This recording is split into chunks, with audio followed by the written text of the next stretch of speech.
Playboy Hugh Hefner has died at 91. We'll examine how the Playboy philosophy transformed America. Then Erielle Davidson, Zoe Rachel, and His Eminence Paul Bois join the Panel of Deplorables to discuss sex, half-naked lady football players, and President Trump's partial birth abortion ban. Finally, the mailbag, in which I am accused of idolatry and clear up much religious confusion. I'm Michael Knowles. This is The Michael Knowles Show.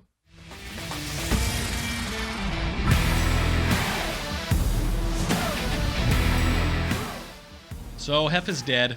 It's a sad day, sad for Hef and his family. Yeah, it wipes out all the NFL news, so now we have to do a whole show about sex. And I actually sort of feel bad for Hugh Hefner when I think about this. This thought occurs to me every time either some libertine dies or a virtuous great man dies, because you sort of think, well, Hefner probably had a lot of fun in his life. He probably had one or two fun experiences at least.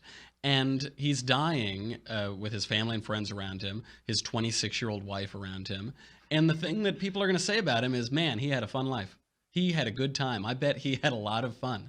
But when a good man dies, he's surrounded by his wife of 50 years and his memories and his children and his friends. And they say he was a good man. Maybe they even say he was a great man. And it does really put things into perspective. It shows that hanging concentrates the mind wonderfully, as they say, which actually we'll get to in a mailbag question. So we have to delve right into it because Hugh Hefner, it was a colorful character. He was a lot of fun to watch. He, depending on your point of view, destroyed America or, brought it into an age of Aquarius. But he did have the Playboy philosophy. And here is Hef explaining the Playboy philosophy to another sort of Playboy, William F. Buckley Jr. Yes, it covers a lot of ground. I'm not talking about whether or not you reject Cotton Mather's accretions on the Mosaic Law, but whether you reject the Mosaic Law. Do you reject, for instance, monogamy? Do you reject the notion of sexual continence before marriage? Yourself, that is to say, you as a philosopher of the new ideal of sexual liberation. Well, I think what it really comes down to is an attempt to establish what's been called a new morality, and I really think that's what the American, this thing called the American Sexual Revolution is really all about. It's an attempt to replace the old legalism. It's certainly not a rejection of monogamy as such, but very much an attempt. In the case of premarital sex, there really hasn't been any moral code in the past except simply a thou shalt not. And well, that's a code, isn't it? Well, perhaps. I don't think it's a very realistic one. It's amazing to watch those two men who come from completely different sides of the sexual revolution, the cultural revolution, and to just look at how they comport themselves. Bill Buckley is sort of smiling, he's relaxed, he's confident, he has a depth of knowledge that he's bringing out. And then you cut to young Hef, who cut a decent jib. He's a fairly good-looking guy, but his brows are furrowed. He seems nervous. He seems almost to have a sort of shame on him to be discussing the revolution that he is helping to lead. And the question that we have to ask ourselves is, what does the sexual revolution look like 60 years later, after Hugh Hefner ushered in this era? And the numbers don't look good. Rape rates have tripled since 1950, according to the FBI annual crime reports. In 1965, 24% of black infants were born out of wedlock. 3.1% of white infants were born out of wedlock. Today, 72% of black infants are born out of wedlock, almost 3 times, or exactly 3 times rather, and 29.4% of white infants born out of wedlock. In 1960, the divorce rate was 22%. Since 1985, the divorce rate has wavered between 40 and 50%, more than doubled. Today, more black babies are aborted than born in New York City. And porn is a $5 billion per year industry. The numbers are apparently $4 billion from in-store purchases and another $1 billion on the internet. This isn't the only way, though, to think about sex and sexuality. As Hefner says, he's reacting to Puritanism. He's reacting to prudishness. But you wouldn't call a guy like Bill Buckley exactly a prude. And here is Bill Buckley giving another sense of sensuality and sexuality. Mr. Buckley, do you think miniskirts are in good taste? Do I think what? Miniskirts are in good taste. On you, I think they are.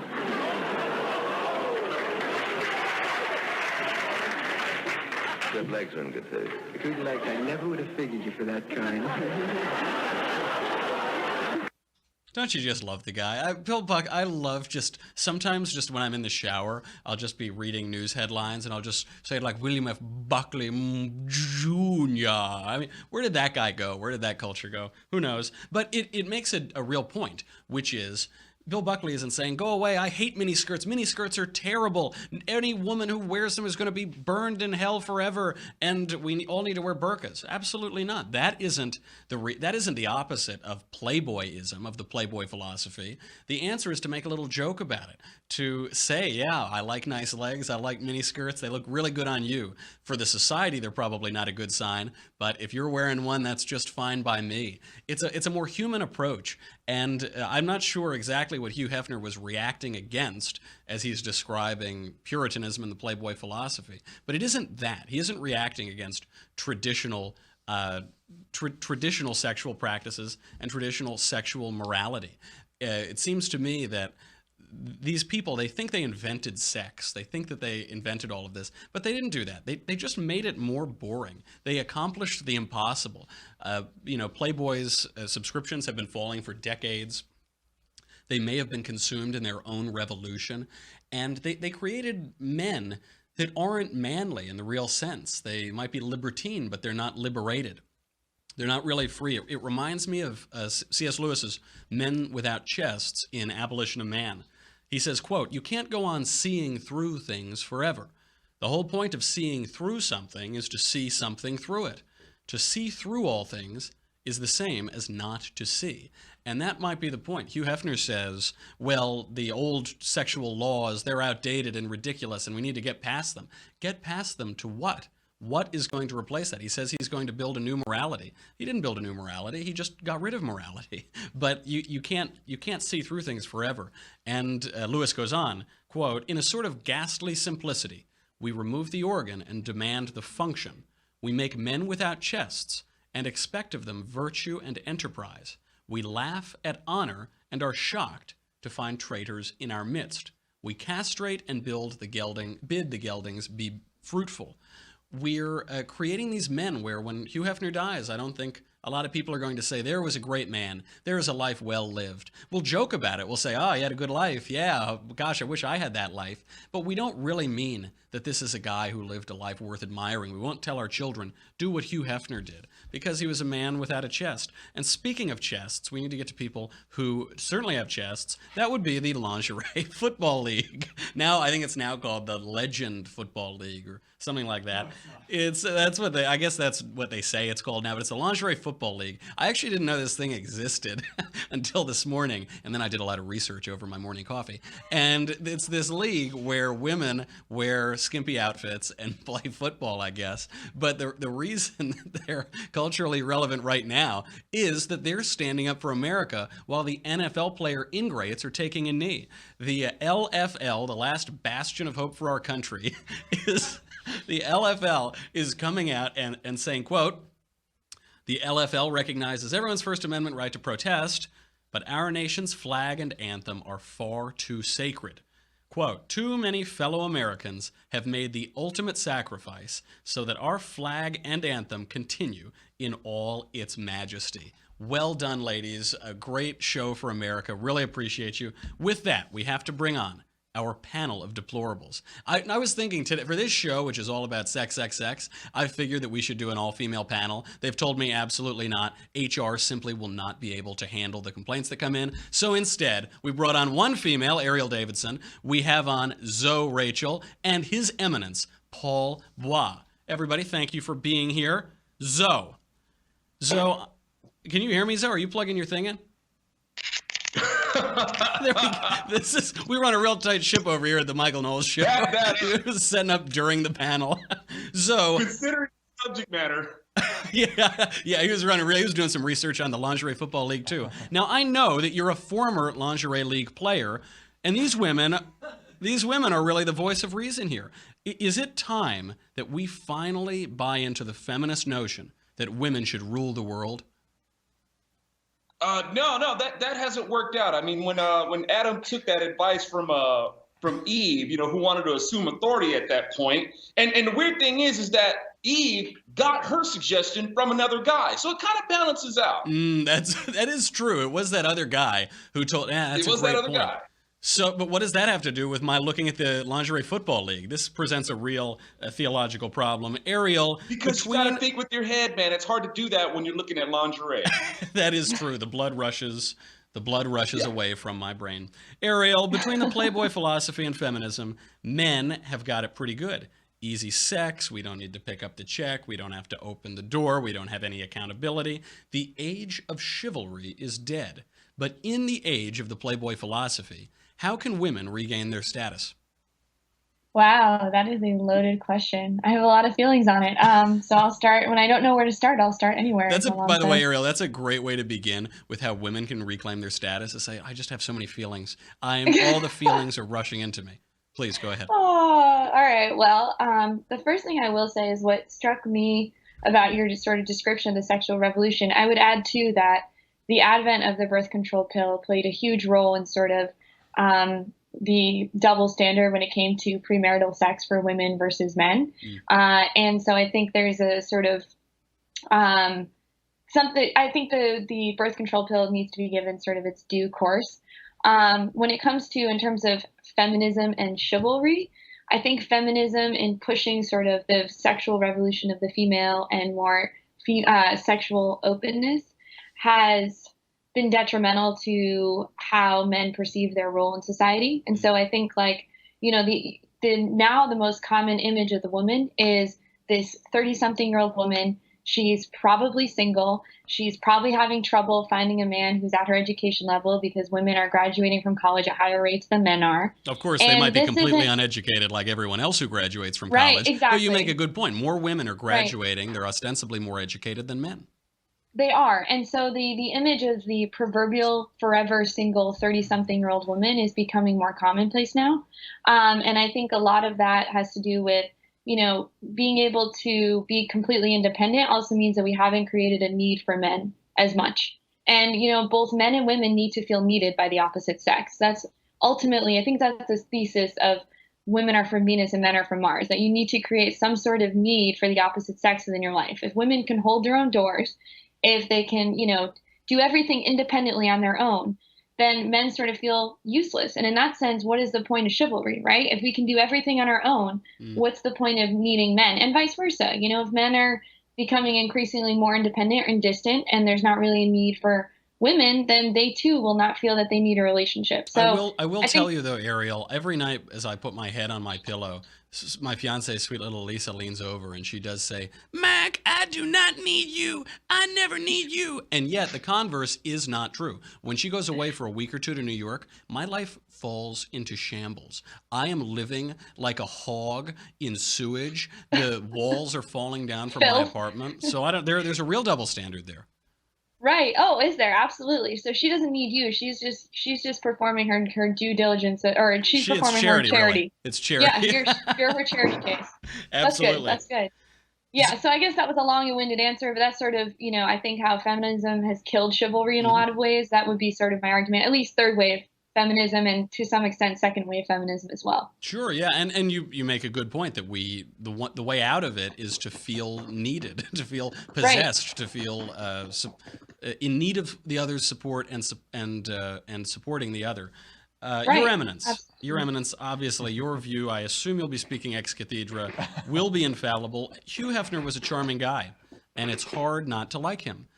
He was even apparently monogamous during his 3 marriages, so try to unpack that. But he does say he didn't cheat on his wives, his multiple wives. How did Hef go so wrong? Well, that is a very loaded question, Michael, and I'm, of course, going to give my Catholic perspective on this. Now, I'm going to start with a quote that Hugh Hefner said in an interview in 1974. He said, quote, "At a very early age, I began questioning a lot of that religious foolishness about man's spirit and body being in conflict with God, primarily with the spirit of man, and the devil dwelling in the flesh." He also said, "Part of the reason that I am who I am is my Puritan roots run deep. My folks are Puritan. My folks are prohibitionists. There was no drinking in my home, no discussion of sex. And I think I saw the hurtful and hypocritical side of that from the very early on. Now, essentially what Hefner was operating under in his family life, who were Methodists, is a heresy in the Catholic Church known as Gnosticism, which completely and totally denies the flesh and says that the flesh is evil and all spiritual existence in relationship to God exists primarily in the spirit, primarily in the mind, and Descartes would expand this into a philosophy known as Cartesian philosophy. So essentially what that is it denies material in aiding in your salvation process. This goes back to John Calvin. John Calvin had sort of the similar thing that all human beings are totally depraved and matter. Total depravity. Yeah, right. total depravity, and matter is part of that. So essentially what you do, when that happens, is you essentially say that matter is essentially useless. Sex becomes just a utilitarian thing. It's primarily used for procreation. It's no longer about the bonding and man and wife coming together in multiple different ways, spiritually, physically, and partaking in the joy of that, which also produces a child. It rejects things like music, creating beauty, creating beautiful churches. So you think that he's reacting just from one complete extreme all the way over to the other extreme? Exactly, yes. They're two sides of the same oppressive coin. And you know, Norm Macdonald made this point once. I think it was on some comedy album of his. He said, scientists say that men think about sex every 1.5 seconds. And that he knows that isn't true because, you know, he knows what he's thinking about. And he knows the precise amount of time that men think about sex, which is every once in a while. And there is this, it seems to be people say, like, either we're just completely sex obsessed, we have to just, everything has to be concupiscent and lustful and sexy, or we need to, like, all throw on potato sacks and whip ourselves whenever we have an impure thought. And obviously, both of those are ridiculous. Yes, of course. And, you know, I mean, unfortunately, you know, puritanical values have been a part of American culture for a very long time. I mean, you know, Great Grandpappy's Knowles, you know, Four Guys on the Mayflower, they were pretty religiously zealous. Yes, I mean, it got so extreme. I mean, we had, of course, like in the 1950s, I mean, in I Love Lucy, they couldn't use the word pregnant. You couldn't show a married couple I don't use it. On this show, you say enceinte, thank you very much. You couldn't use the word pregnant. I mean, there were lots of things that it goes to an extreme, and when you create that extreme, you create a whole entire another extreme, and it's out of balance. And unfortunately, part of me says that if we ever get it back, it will just go back to another puritanical extreme, and it's something that also infects the Catholic Church. There are people in sects like the SXPX where they talk about when they have sex with their spouse, it's like they just, like, they make sure all the clothes are on, and you can't, like, ever enjoy more than it. 2 minutes and it's a sin. Yeah, exactly. I know, I've read the books. You know, I'm just confused by the homonyms sex and sex. That's sex advice from Paul Bois. Erielle, did the Playboy Philosophy win? The magazine is in doldrums. Subscriptions peaked decades ago, but obviously there's this huge porn epidemic. Porn is a gigantic industry now. It goes beamed directly to your cell phone or your computer. Did Hefner win? I think that the movement that Hefner was riding sort of the wave on, or he helped to forge the path for, that is still very much relevant. I think that technology has sort of transformed how information is transmitted. So, you know, if we look at what's happened to Playboy as a company, the reason that, you know, subscriptions have gone down probably has a lot to do with how you don't really need to pay for porn anymore. You don't need to pay for, you know, sexually explicit images. Oh my God, I'm sorry. I got to make a phone call after this. Sorry. I'm sorry to interrupt. Go ahead. I think the internet is a horrible thing and a wonderful thing for a lot of different reasons. But, you know, my point being that the sexual revolution is something that Hefner, I think, himself helped to foster, and he's sort of become a cultural enigma. I think in a lot of ways, he did win. And I think the person that Hef was behind closed doors is probably very different than the person he was as sort of like you described earlier, this happy-go-lucky, very jovial person. Sounds like there was a lot more going on behind closed doors at his company and just internally within his own mind. I did want to point out there was something I came across in an article, I think it was a New York Times piece on him. They described how during the civil rights movement, he actually sent a black journalist by the name of Alex Haley to actually go interview the founder of the American Nazi Party because he wanted to explicitly make that neo-Nazi uncomfortable. and he wanted to expose his his like very bombastic racism. And I thought that was very interesting because that's a side of Hugh Hefner that we don't really hear as much about. But he was very forthright about having, people come to the Playboy Mansion who are people of color, various different people of different backgrounds, and he made an explicit effort to do that. There actually is a lot to be said for the guy. He was clearly more intellectual than people give him credit for. He was bolder on some political issues. And so, yeah, he actually did do some good things, even if he destroyed the country. He did some good things, but he did do a lot of, I don't know, there was a memoir that came out from one of the Playboy bunnies. I think it was called Down the Rabbit Hole. That was pretty damning of Hugh as a person and sort of the lifestyle he lived. So like I said, I think there's a balancing act here of the person Hugh was, and behind closed doors, and who he was to the public. As it is true of all of us, I'm sure. Zoe, are we just a bunch of prudes to be disrespecting the Hef? Well, to that, I want to say something very, very serious, something very sobering. Do y'all think that Hugh Hefner is in his afterlife right now soliciting those 72 virgins to see if they can be in a centerfold for the jihadists who died in the name of Islam? Dude, there's a market there, man. I was wondering, did he have a last-minute conversion to Islam? One would imagine that would be. That's just he was prudential. a big donor. He was a big donor to the Democratic Party, so. That's true. Yeah. Right. He could just get up there and say, this is it, man. This is more of this. I get this for eternity. Damn. Nothing changes. But can I get a show of hands of the fellas in here who like to see boobies? I've heard they're nice. I've heard friends have told me they're nice. Yeah. Boobs in the First Amendment. That's right. I saw it on the news.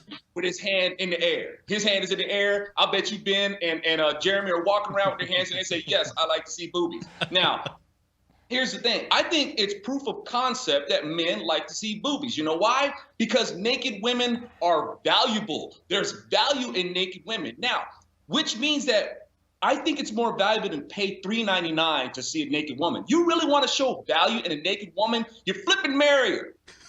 And that way you have access, not just the visual of the boobies, you got access to them to show that you're really valuable. I don't need you to have. So a marriage is a subscription.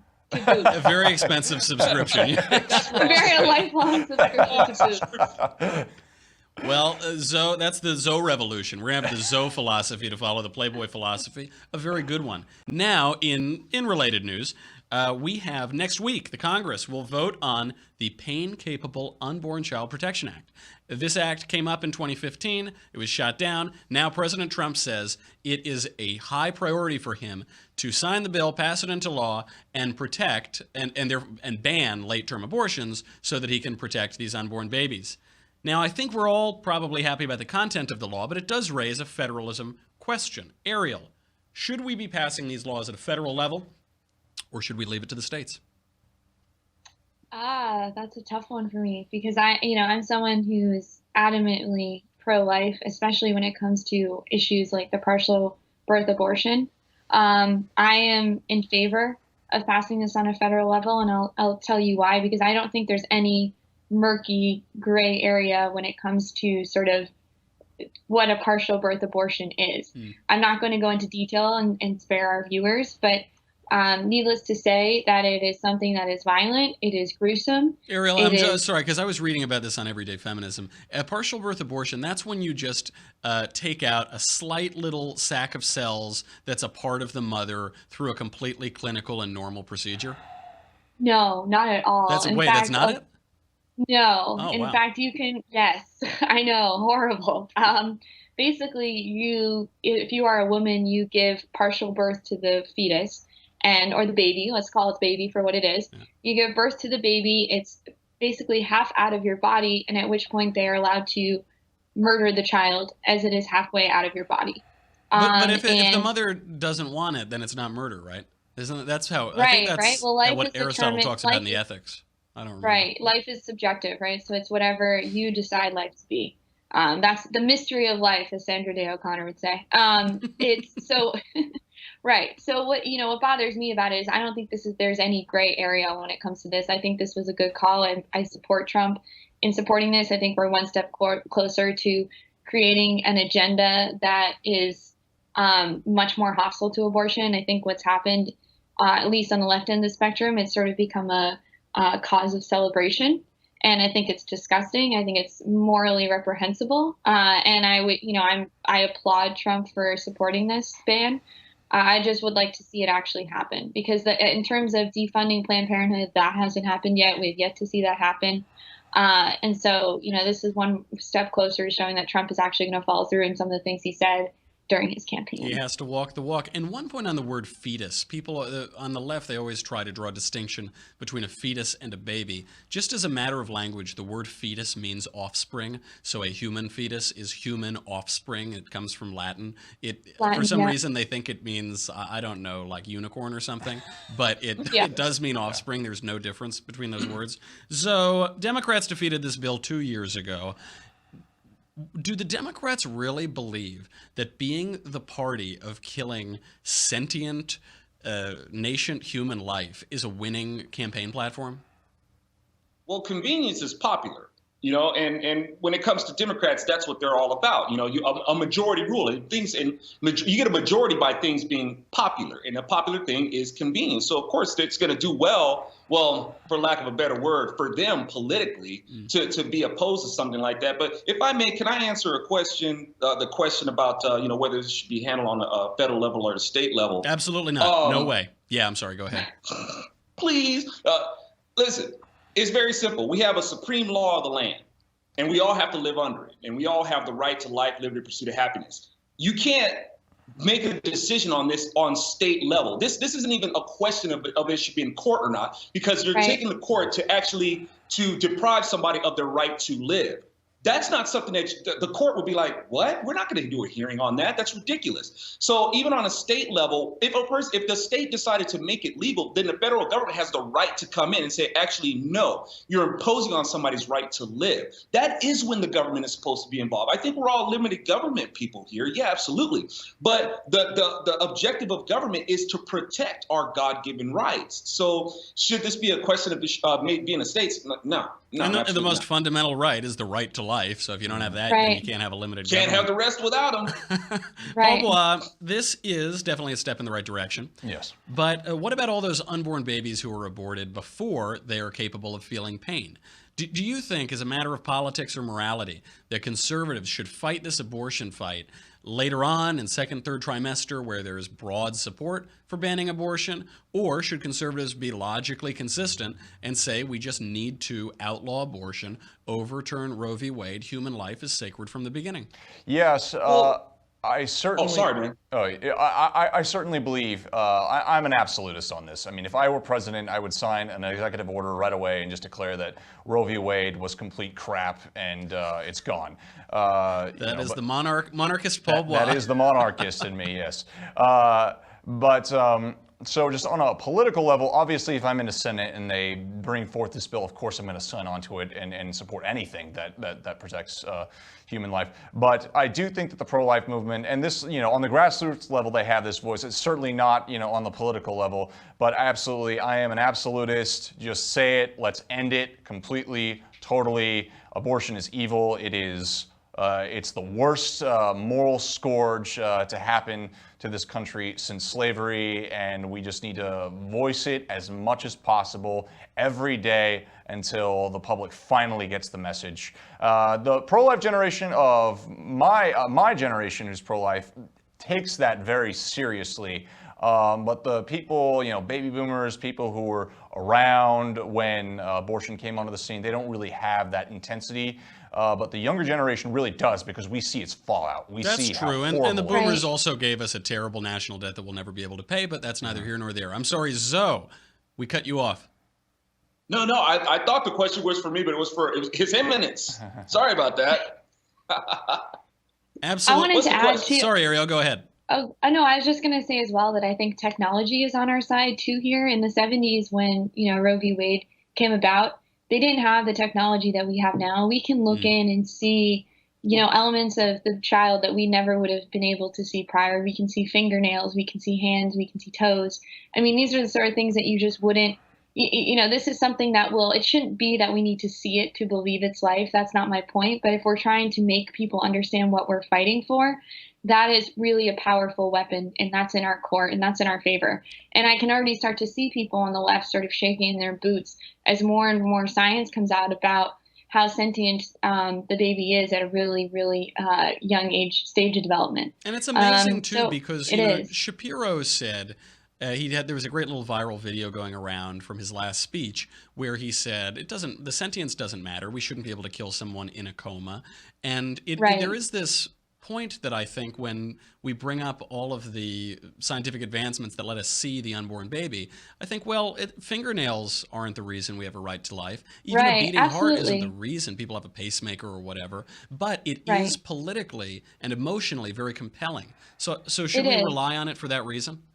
I mean, it's tough because that's, like I said before, I don't want to, I shouldn't be saying that, we're going to quantify life, but by what we can see. But maybe if it will help us to start the conversation, then I'm all for that. Because at this point, it's about reaching people in a way that we can show them, okay, this is what you're actually killing. Because now in certain states, you don't even need to have an ultrasound before you go through with an abortion. You don't even need to engage at all with the child you created before you decide to kill it. And so in my mind, that's horrible. Yeah, of course, you don't want to see it before you kill the thing. That's kind of a bummer. Right. Absolutely not. You don't want to walk around. It's awful. Anyway, and I obviously have a ton of sympathy for the women that go through with this. I know it's not an easy choice. But when it comes down to having the conversation about when life begins and trying to make people understand what we're fighting for, I'm in favor of using technology to do that, as long as that's not our main line of argument.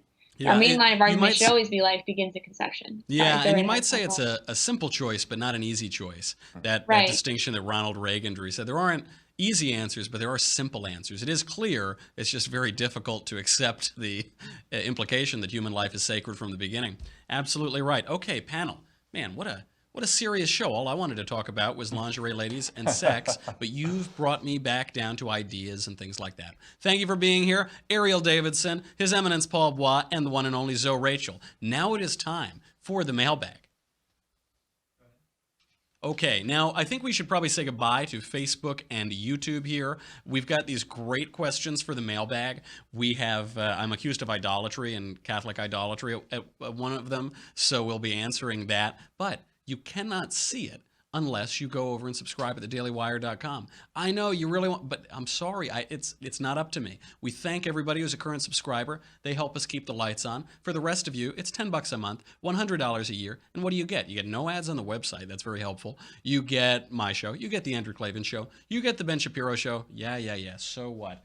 But guys, come on. You get the Leftist Tears tumbler, the indestructible Leftist Tears tumbler made from crushed up and hardened, reinforced bits of Steven Crowder mugs. It is housing wonderful vintages this year. We have NFL players. We have George Clooney. We have Hillary Clinton. Every single one of her tweets fills up a full tumbler full of delicious tears. So go over there right now, dailywire.com. We'll be right back.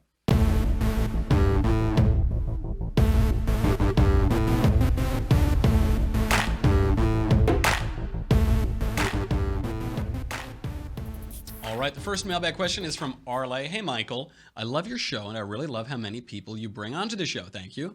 A recent poll showed that over 60% of Trump supporters say that they will support anything that Trump says. Does this poll worry you? Why or why not? It does worry. I'm really worried about the other 40%.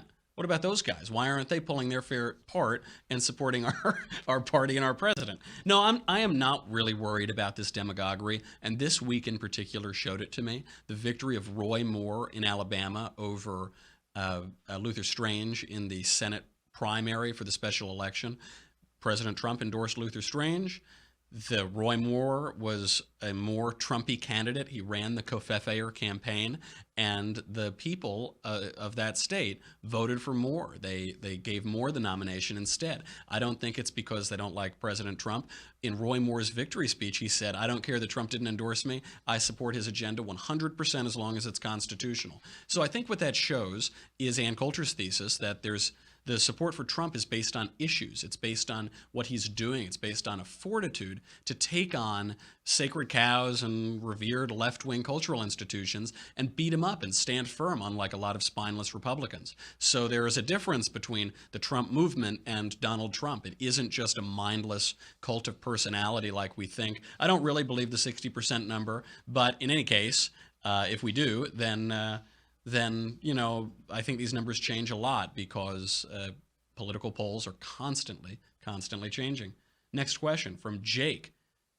Michael, where can we watch your movie Hollyweird? Thanks, love the show. So I've been in a bunch of these little indie movies that play at like 3 a.m. on Channel 5000. But there is one movie where I have the lead role in it, and right now it's at the festival circuit. It's called Hollyweird. I'm hoping that we'll be able to have some sort of public viewing of it soon, either a screening in theaters or on video on demand or something like that. But I'll keep you posted. It's a really fun movie. Coincidentally, this has nothing to do with my political work, but it is a movie that just lambasts Hollywood. So I think everyone is going to like it. A providential coincidence.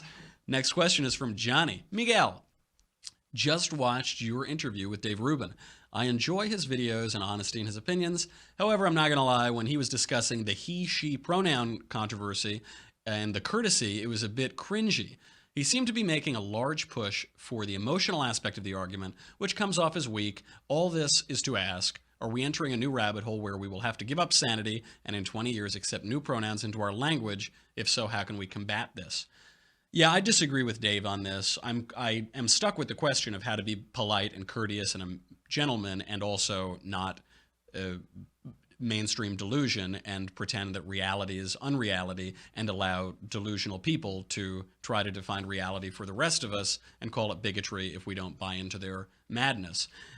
I think he's wrong about this because Dave is a liberal. He's a classical liberal. He believes in the liberal a mode of decision making, which is we're going to vigorously debate ideas in public, and the best ideas hopefully will come to the top. But I think on this particular issue, he's falling into what Jonathan Rauch calls the humanitarian impulse of decision making, which is the first consideration when you're making a decision is how not to offend people. It's how to make people feel nice about themselves and not harm them, which I think is ultimately harmful. I think the road to hell is paved with good intentions, so we might try to call someone whatever they want to be called, but if we're not dealing in reality, then we're removing them from reality, and it's, I think, condescending, and it doesn't help them to see the real world any better. Shapiro also on this once said, I think it was his grandfather had a mental illness, and they got him medicine. They didn't say that the radio really was talking to him. They just got him medicine, and I think that's where the focus should be on that question. Next question is from Father Greg. Father Greg, a priest. Dear Michael, the once and future king of trolls, I am a monthly subscriber, so I don't have a Leftist Tears Tumblr. Sorry. But can you answer a question for me? I'm a Catholic priest. Were I to attempt to bless leftist tears, what would happen? Would the tears A, do nothing, as leftist tears are already a maximal blessing, B, reject the blessing, as since action follows being, the leftist tears possessing the character of the leftist are thus not properly disposed to receive the blessing, or C, covfefe in saecula saeculorum? I am awed by the perspicacity of your arguments and the insight in this question. All I can say to you, Father, is asperges me pater isopo mundabor. That line is going to land for about 5 people in this audience, but that's what we do. We just go right for the most niche punchline we can. 2 people were laughing at that. Joseph, Michael, I wanted to know your stance on the death penalty, what your stance on the death penalty is as a Catholic. I'm also Catholic, but I keep getting told some of my friends with the same faith that we should never take the lives of criminals unless not doing so threatens the security of others. What do you think? I think that's total bunk, man. I don't believe that at all, Joseph. I think that's a relatively modern Catholic stance, and it's promoted by people who are doing it in the name of the Catholic faith, but not necessarily with the backing of that tradition. Obviously, St. Paul says that the civil authority has the right to do whatever it pleases, basically, whatever it does lawfully. And the Catholic Church, the Catechism acknowledges that the death penalty is not an intrinsic evil and that it is rightly part of the state's authority. It says later that, quote, today it would be rare if practically non-existent because there is less threat of these criminals going back out and killing people. We can keep them in these expensive institutions, which to me seems more cruel and unusual than killing them. Father Rutler, whom I often cite, points out in a wonderful column called Hanging Concentrates the Mind, quote, as a highly unusual insertion of a prudential opinion in a catechetical formula, it would seem to be more mercurial in application than the doctrine of the legitimacy of the death penalty. It's a little rare and it's a little strange that in the catechism they offer this opinion about when it would be used or wouldn't be used, and so one wonders what the status of that is compared to the clear statement that the civil authority has the right to kill people. Rutler also points out the medicinal benefits of capital punishment. Dr. Johnson famously said, depend upon it, sir, when a man knows he is to hang in a fortnight, it concentrates his mind wonderfully. And the health benefit of being killed by the government is, of course, that the criminal can focus his mind. He can think of eternal things, and the condemned have a frame of mind to die in a state of grace. So, yeah, I support the death penalty. I don't think the Catholic faith condemns it, and you should go right on considering that the civil authority has the right to exact justice, a topic that is largely missing from our criminal justice system and criminology today. From Raymond, another Catholic question, but this one's pretty good. Michael, since you're a Catholic, allow me to ask this. Why do y'all worship false idols? I know the candle burning is from African voodoo, but saints elected by men. Mary isn't divine. You can't gain admission to heaven through your works. You do good works because you are godly and saved. Why do you call priests father? They're not your father. God is the father. Then you have an earthly father, but priests aren't him. Sounds pretty contrary to Christianity. I don't know if Raymond is just some arch-Catholic who's trolling me with this letter, but maybe not. There's a lot of confusion about the Catholic faith. I think that's why the majority of the mailbag questions are about that. So let's go through all of your objections, Raymond, and I will dispel your confusion. Beginning with candle burning as some part of African voodoo, the fluorescent light bulb is a relatively new invention. For most of history, everybody, every place used candles to light the way. And by the way, candlelight gives off a much more beautiful light than does Al Gore's stupid light bulbs with mercury in them. So I think the candles are fine. I don't think it's confined to African voodoo. I think it's the way to illuminate the world, other than the sun and the Son of God. Saints are not elected by men. That's absolutely true. Very often people say, well, Catholics worship saints and that's idolatrous or polytheistic or something. Saints are those who have everlasting life in Christ. Saints are referred to in many instances in the Bible, and the Church acknowledges that certain people are saints through a process called canonization. So that's not all the saints. There are more people in heaven than the Church has called saints, but some we know are in heaven. And the way we know this is because of the magisterium of the Church. That is based on a number of scriptural instances, but in particular, Jesus says to Peter, you are Peter, and on this rock I will build my church. Whatever you bind in heaven, whatever you bind on earth will be bound in heaven. Whatever you loose on earth will be loosed in heaven. You have the keys to the kingdom of heaven. So there is an authority that Christ is giving to Peter and then to the apostles to have some say and to bind and to loose and have the keys to the kingdom of heaven. So by definition, saints have everlasting life. We ask saints to pray for us. Now, sometimes people say, well, you're praying to the saints, you're worshiping the saints. That isn't the case. We ask people to pray for us all the time. We go in and we say, hey, Bob is having surgery next week. Can you pray for us? Hey, I'm going through a rough time. Please keep me in your thoughts and prayers. What you're asking for is a sort of intercession, but you're asking it to regular old fallen crummy people. You're asking me to pray for you. I'm not even Catholic. I know. I'm praying for Marshall, really, for many reasons, not just his heresy. And so why would you be comfortable asking Joe Schmo to pray for you, but you're not comfortable of asking people that we know have life? By definition, they're alive. They're the people who are living. They have everlasting life. It doesn't seem to make a lot of sense to me. I think it's just a misunderstanding of what it means to pray. Next point Raymond has is Mary isn't divine. That's true. The Church has never said Mary is divine.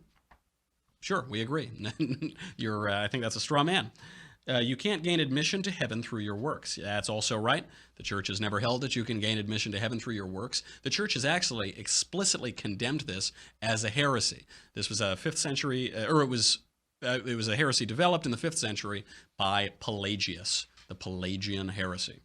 Why do we call priests father? Only God is the father, and if we call anyone else other than our daddy's father, then that's diminishing God. I don't see any scriptural basis for this at all. The Bible is replete with examples of people being referred to as father who are not literally the parents of children, but who are in positions of spiritual authority and responsibility. Just to go through a few, in Genesis 45:8, so it was not you who sent me here, but God, and he has made me a father to Pharaoh, and lord of all his house, and ruler over all the land of Egypt. That's Joseph. In Job, I was a father to the poor, and I searched out the cause of him whom I did not know. In Isaiah, in that day I will call my servant Eliakim, the son of Hilkiah, and I will clothe him with a robe, and will bind a girdle on him, and will commit authority to his hand, and he shall be a father to the inhabitants of Jerusalem and to the house of Judah. And finally, St. Paul in 1 Corinthians says, I do not write this to make you ashamed, but to admonish you as my beloved children. For though you have countless guides in Christ, you do not have many fathers. For I became your father in Christ Jesus through the gospel. I don't think that all of those scriptural examples are heresy or blasphemous or disrespectful to God at all. One aspect of this where it ties back to politics is I reject ideologies per se. Obviously, we indulge them a little bit, but the one thing I know about ideologies is that they're not true. The reason that ideologies are not true is because they're rationalized abridgments of tradition, of reality. They can't possibly comprehend all of reality. And so the one thing that I know about religious sects founded by men is that they aren't true. And they aren't true because I can understand them. And if I can understand them, then they aren't true. They're clearly founded by men. I can understand Calvinism. I cannot understand the Catholic Church, which for many people would be the reason why they would be Calvinists. For me, it's the reason I'm a Catholic, because if I can't understand it, then there's a fair shot it wasn't founded by men. If nobody in history has really been able to encapsulate and understand this thing, it's good evidence that perhaps it was, as it says, instituted by Christ on earth. G.K. Chesterton converted to Catholicism for precisely this reason. He said that all these different sects are attacked for being too conservative or too left-wing or too this or too that. But only the Catholic Church is attacked for both at the same time. It's attacked from all sides, which might suggest that it has the right idea. And just to hit this point, because a lot of the questions you brought up, I think, could be answered with a Google result. I Google these things all the time. If your worry is that something isn't clear, then I think you should look a little harder, because shallows are clear. Shallow religion is clear. Shallow thinking is clear. Profound things are deep and murky. That isn't my line. That's the line of Father Rutler. And he makes a very good point. If something is so clear that you or I can understand it, I'm skeptical. I'm skeptical of it, and I think we should approach our politics, certainly our human interactions, and absolutely our awe for God with that same humility. On that note, I'm Michael Knowles. This is the Michael Knowles Show. Try to survive the weekend. We'll be back on Monday, and I will see you then.